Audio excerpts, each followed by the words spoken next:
नमस्ते, मी Snehal गरपणकर. SP9 मराठीमध्ये आपलं पुन्हा एकदा स्वागत. तर पाहुयात आजची विशेष बातमी. राज्याच्या अर्थसंकल्पावर दूरदर्शनच्या सह्याद्री वाहिनीवर आयोजित विशेष थेट चर्चेत विविध क्षेत्रातील मान्यवरांनी सहभाग नोंदवत अर्थसंकल्पावर सविस्तर मत मांडले. या चर्चेत डिजिटल मीडिया संपादक पत्रकार संघटनेचे अध्यक्ष व राजकीय विश्लेषक राजा माने यांनी सहभाग घेत राज्याच्या अर्थसंकल्पाबाबत महत्त्वपूर्ण प्रतिक्रिया दिली. तर पाहुयात आजची सविस्तर बातमी. उपमुख्यमंत्री व अर्थमंत्री अजित पवार यांच्या दुर्दैवी निधनानंतर स्वतः अर्थसंकल्प सादर करण्याची जबाबदारी स्वीकारत मुख्यमंत्री देवेंद्र फडणवीस यांनी इतिहास घडवला.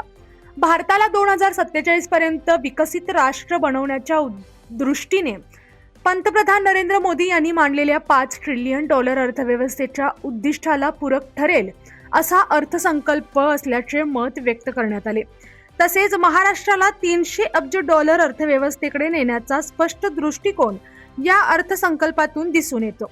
या पार्श्वभूमीवर दूरदर्शन सह्याद्री वाहिनीने विधान भवन परिसरात विशेष स्टुडिओ उभारून अर्थसंकल्पावर व्यापक चर्चा आयोजित केली. या चर्चेत सहभागी होताना राजा माने म्हणाले की शेतकऱ्यांपासून उद्योजकांपर्यंत, तृतीयपंथीयांपासून दिव्यांग घटकांपर्यंत, तसेच राज्यातील सर्व जाती धर्म आणि लाडक्या बहिणी योजनांसारख्या उपक्रमांद्वारे सर्व समाज घटकांची काळजी घेणारा हा अर्थसंकल्प आहे. अर्थकारण, समाजकारण आणि राजकारणाचा उत्कृष्ट मेळ मुख्यमंत्री देवेंद्र फडणवीस यांनी साधला आहे.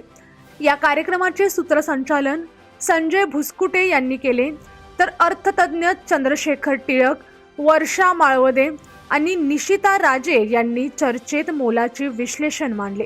कार्यक्रमाचे आयोजन सह्याद्री वाहिनीचे कार्यक्रम निर्माते डॉक्टर आलोक खोब्रागडे यांच्या मार्गदर्शनाखाली करण्यात आले.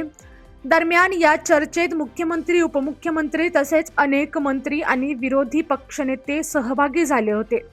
अर्थसंकल्पातील विविध मुद्द्यांवर या कार्यक्रमातून सखोल चर्चा करण्यात आली. आणि अशाच बातम्यांसाठी पाहत रहा SP9 Marathi. Your time, your news. धन्यवाद.